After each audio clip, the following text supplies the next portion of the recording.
and I know because I've talked to them, we have had hundreds and thousands of people who have done without preventative exams, such as breast exams, colonoscopies, multiple other exams that have put those off while hospitals were closed with no COVID cases.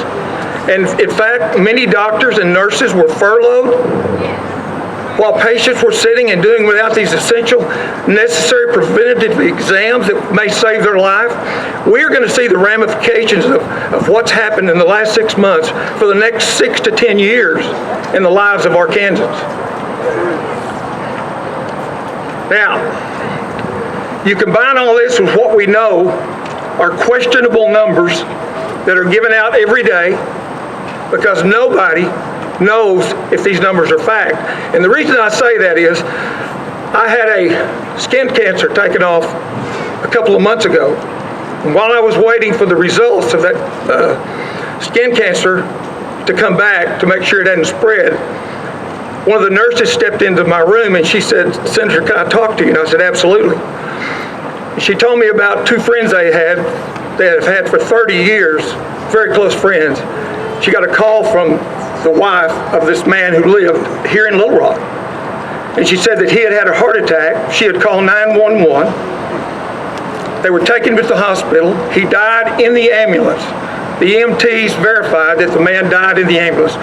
She told me, she said he's never had COVID. He was healthy as could be before this. She gets the death certificate back from the hospital here in Little Rock, and it has COVID-19 on it. She calls the administrator. She did not get to talk to the administrator, but one of the other underlings who told her, "Let well enough," and this is her words, not mine, "let well enough be," and hung up. Now, you put that on top of the dozens and dozens, if not hundreds, of people who have waited in line to get screenings, who filled out the paperwork, left before they ever were swabbed, and they get those results back, and those come back negative or positive.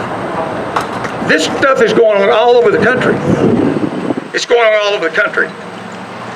When you take those questionable numbers, and then you look at the obvious suppression of the use of a drug that's been around for 60 years, that doctors all over the country have been using successfully to treat millions of people, hydroxychloroquine, we just had Senator Raper just had a committee meeting last week on it.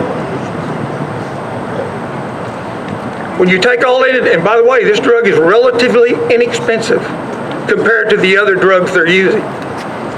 Remdesivir, all those other very expensive drugs, which makes me wonder sometimes if Big Pharma and the PBMs are not a part of this whole thing. And that is my opinion.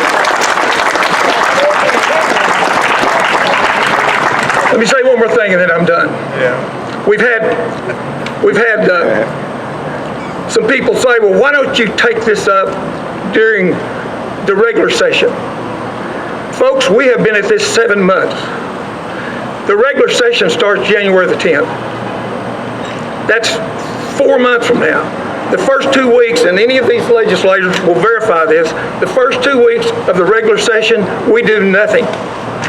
So you're talking about 5 more months of going through what the state of Arkansas has been going through for 7 months almost. I don't think the majority of people in this state want to go through another 5 months of what they've been through these past 7 months. I really don't. Thank you very much. We have some passionate people in our legislature, I tell you